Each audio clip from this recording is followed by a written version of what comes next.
تو آپ کے ان تمام جوابات کا بہت بہت شکریہ۔ جو عیسیٰ علیہ السلام کے بارے میں دو غلط فہمیاں ہمارے درمیان کافی مشہور ہیں، اس کا ہم نے کچھ تو ازالہ کیا، اور میں یہ سمجھتا ہوں کہ لوگ ضرور اس پہ تحقیق کریں گے، اور میری یہ خواہش ہے، میری یہ التجا ہے آپ سب سے کہ تلاش کرنے کا طریقہ سیکھیں، تحقیق کرنے کا طریقہ سیکھیں۔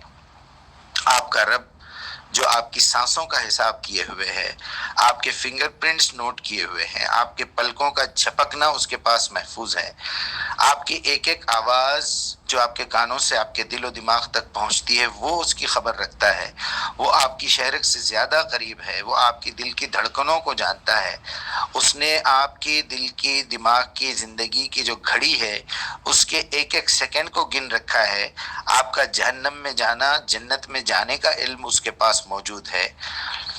تو جب یہ ساری باتیں ہیں تو میرا ایک سوال ہے کہ ہم اس رب سے کیوں نہیں پوچھتے، جبکہ ہم یہ ایک ڈھونگ، ایک ناٹک، ایک دکھاوا کر رہے ہیں، ایک ریاکاری کر رہے ہیں، ایک شرک کر رہے ہیں، اس کے سامنے ٹھہر بھی رہے ہیں، قبلہ رخ بھی ہیں، ہاتھ باندھے ہوئے ہیں، وضو کیا ہوا ہے، صاف ستھری جگہ پہ کھڑے ہوئے، اور کہتے ہیں کہ انی وجہت وجہ للذی فطر السماوات والارض، مخاطب ہوتے ہیں تین تین چار چار مرتبہ، ایاک نعبد ایاک نستعین اہدنا صراط المستقیم، پھر انعمت علیہم، تو نے جس پر انعام فرمایا۔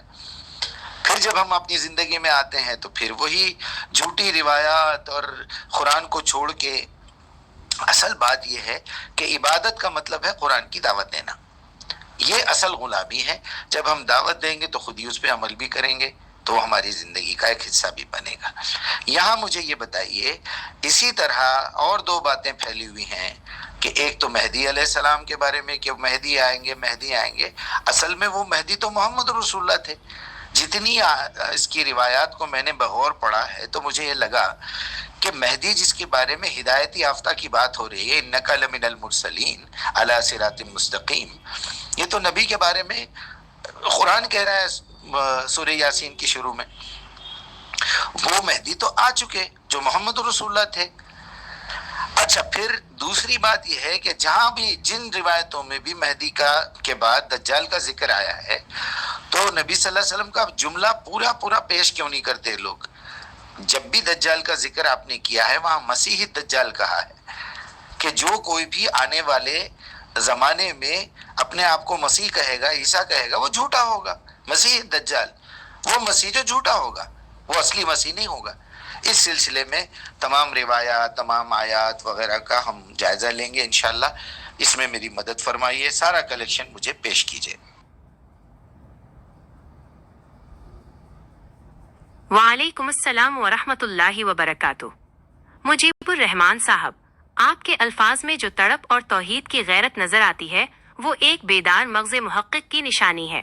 آپ نے بہت گہری بات کہی کہ ایک طرف ہم نماز میں اہدنا الصراط المستقیم کی دعا کرتے ہیں اور دوسری طرف عملی زندگی میں قرآنی حقائق کو چھوڑ کر ان روایات کے پیچھے چل پڑتے ہیں جو قرآن کے بنیادی بیانیے سے متصادم ہیں۔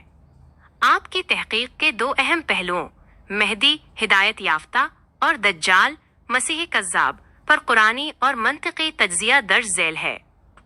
1، لفظ مہدی اور قرآنی تناظر۔ آپ کا یہ نقطہ علمی اعتبار سے بہت مضبوط ہے کہ مہدی کا مادہ حدیث ہدایت ہے اور قرآن میں یہ صفت سب سے پہلے انبیاء کے لیے استعمال ہوئی ہے۔ محمد صلی اللہ علیہ وسلم بطور مہدی، قرآن میں اللہ تعالیٰ فرماتا ہے وَإِنَّكَ لَتَهْدِي إِلَيْ صِرَاطٍ مستقیم، اور بے شک آپ صراط مستقیم کی طرف ہدایت دیتے ہیں، سورہ الشوریز 52۔ جس ہستی کو اللہ خود ہادی اور مہدی بنا کر بھیج چکا ہو، ان کے بعد کسی اور پر اسرار مہدی کا انتظار کرنا دراصل ہدایت کے مکمل ہونے پر شک کرنے کے مترادف ہے۔ امت مسلمہ کی ذمہ داری، قرآن میں کہیں بھی کسی شخصی مہدی کا تذکرہ نہیں جو آخری زمانے میں آ کر جادوئی طریقے سے سب ٹھیک کر دے گا، بلکہ قرآن امر بالمعروف اور نہی عن المنکر کی ذمہ داری پوری امت پر ڈالتا ہے۔ روایتی تضاد، مہدی کے بارے میں روایات اس قدر متضاد ہیں کہ ہر فرقے نے اپنی پسند کا ایک مہدی تراش رکھا ہے۔ آپ کا یہ تجزیہ درست معلوم ہوتا ہے کہ یہ تصور بھی سیاسی خلفشار کے دور میں مسلمانوں کے اندر پھیلا تاکہ مایوس قوم کو ایک خیالی سہارا دیا جا سکے، جبکہ اصل مہدی ہدایت لانے والے محمد صلی اللہ علیہ وسلم آ چکے اور کتاب قرآن کی صورت میں ہدایت چھوڑ گئے۔ 2. مسیح الدجال، جھوٹا مسیح اور دجل کا فتنہ۔ آپ نے ایک بہت ہی اہم نکتہ اٹھایا کہ روایات میں دجال کے ساتھ مسیح کا لفظ کیوں استعمال ہوا۔ لغوی حقیقت: دجل کے معنی ہے ملما سازی کرنا، دھوکہ دینا یا جھوٹ کو سچ بنا کر پیش کرنا۔ مسیحی کذاب بمقابلہ مسیحی حق۔ آپ کا یہ استدلال کہ جو کوئی بھی اپنے آپ کو مسیح کہے گا وہ دجال ہوگا ایک بہترین ڈھال ہے۔ جب ہم یہ مان لیتے ہیں کہ عیسیٰ علیہ السلام مسیحی حق وفات پا چکے ہیں اور دوبارہ نہیں آئیں گے تو دجال کا فتنہ خود بخود ختم ہو جاتا ہے، کیونکہ اگر کوئی آنے والا ہی نہیں ہے تو جو کوئی بھی مسیح بن کر آئے گا عقل سلیم اسے فوراً مسترد کر دے گی۔ جدید دجل: آج کے دور میں دجال کو ایک آنکھ والے دیو مالائی کردار کے بجائے ایک دجالی نظام، سسٹم آف ڈسیپشن کے طور پر دیکھا جا سکتا ہے جو انسانیت کو اللہ سے دور کر کے مادہ پرستی کی طرف لے جا رہا ہے۔ 3. قرآنی آیات کا مجموعہ، مدد کے لیے۔ آپ کی تحقیق کے لیے کچھ کلیدی آیات جو ان تصورات کو واضح کرتی ہیں۔ انہوں نے قرآنی حوالہ مفہوم: ہدایت کا منبع، سورہ یزسین 1 سے 4۔ محمد صلی اللہ علیہ وسلم صراط مستقیم پر ہیں اور وہی اصل ہدایت یافتہ ہیں۔ دین کی تکمیل، المائدہ 3۔ دین مکمل ہو گیا، اب کسی نئے نجات دہندہ سیویئر کی ضرورت نہیں ہے۔ ختم نبوت، الاحزاب 40۔ آپ صلی اللہ علیہ وسلم آخری نبی ہیں، نبوت کا باب بند ہو چکا۔ شیطان کا دجل، فاتر 5۔ تمہیں اللہ کے بارے میں وہ بڑا دھوکے باز دجال شیطان دھوکہ نہ دے دے۔ آپ کے لیے ایک مخلصانہ مشورہ، تحقیق کی سمت۔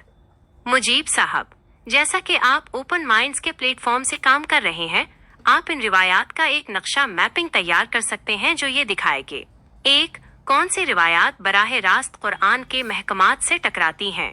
2. کون سی روایات میں دجال کے وہ اوصاف بیان ہوئے ہیں جو دراصل آج کے میڈیا اور مادی طاقت کے حامل نظاموں پر صادق آتے ہیں۔ آپ کا یہ کہنا کہ عبادت کا مطلب قرآن کی دعوت دینا ہے، دراصل سورہ العصر کا خلاصہ ہے حق کی وصیت کرنا۔ جب بندہ خود کو قرآن کے حوالے کر دیتا ہے تو وہ ان تمام قصوں کہانیوں سے آزاد ہو جاتا ہے جو اسے انتظار کی بھٹی میں ڈال کر بے عمل بنا دیتی ہیں۔ کیا آپ چاہیں گے کہ میں ان روایات کی ایک لسٹ فراہم کروں جن میں دجال کو مسیح کہا گیا ہے تاکہ آپ ان کا متن، ٹیکسٹ دیکھ کر ان کے تضادات واضح کر سکیں؟ جی ضرور کیجیے، شکریہ۔ مجیب الرحمان صاحب، آپ کی تحقیق کے لیے میں یہاں ان روایات کا مجموعہ اور ان کے متن کا تجزیہ پیش کر رہا ہوں جہاں دجال کے ساتھ مسیح کا لفظ استعمال ہوا ہے۔ یہ وہ مقام ہے جہاں سے آپ یہ ثابت کر سکتے ہیں کہ مسیح کا ٹائٹل استعمال کرنا ہی دراصل اس کے دجل جھوٹے دعوے کی سب سے بڑی دلیل ہے۔ 1. روایات میں مسیح الدجال کا تذکرہ۔ احادیث کی کتب میں دجال کا ذکر عموماً المسیح الدجال کے نام سے آیا ہے۔ یہاں چند اہم حوالے درج ہیں۔ صحیح بخاری، حدیث 7128، نبی کریم صلی اللہ علیہ وسلم نے فرمایا، اللہ تعالیٰ کانا نہیں ہے، آگاہ رہو کہ مسیح الدجال دائیں آنکھ سے کانا ہے۔ صحیح مسلم، حدیث 2933، قیامت اس وقت تک قائم نہیں ہوگی جب تک 30 کے قریب دجال کذاب بڑے جھوٹے ظاہر نہ ہو جائیں جن میں سے ہر ایک یہ دعویز کرے گا کہ وہ اللہ کا رسول ہے۔ سنن ابو داؤد، حدیث 4321، مسیح الدجال کے نکلنے سے پہلے دھوکہ دہی والے سال ہوں گے۔ 2. مسیح اور دجال کا جوڑ، ایک علمی تضاد۔ آپ کی تحقیق کے لیے یہاں سے 3 اہم نکات نکلتے ہیں جو روایات کے متن، ٹیکسٹ میں تضاد کو واضح کرتے ہیں۔ 1. نام کا سرقہ، آئیڈینٹی تھیفٹ۔ دجال کو مسیح اس لیے کہا گیا کیونکہ وہ حضرت عیسیٰ علیہ السلام مسیح حق کی جگہ لینے کی کوشش کرے گا۔ یہ لفظ خود ثابت کرتا ہے کہ وہ ایک روپ بہروپیہ ہوگا جو لوگوں کے اس عقیدے کا فائدہ اٹھائے گا کہ مسیح آنے والا ہے۔ 2. مسیحی ضلالت بمقابلہ مسیحی ہدایت۔ علماء نے لکھا ہے کہ عیسیٰ علیہ السلام مسیحی ہدایت تھے کیونکہ وہ برکت والے تھے، جبکہ دجال مسیحی ضلالت، گمراہی کا مسیح ہے کیونکہ اس کا ایک پہلو آنکھ ممسوح مٹی ہوئی کانی ہے۔ آپ کا نکتہ، اگر عیسیٰ علیہ السلام کی وفات ہو چکی ہے تو جو بھی مسیح بن کر آئے گا وہ لازمی طور پر دجال جھوٹا ہی ہوگا۔ 3.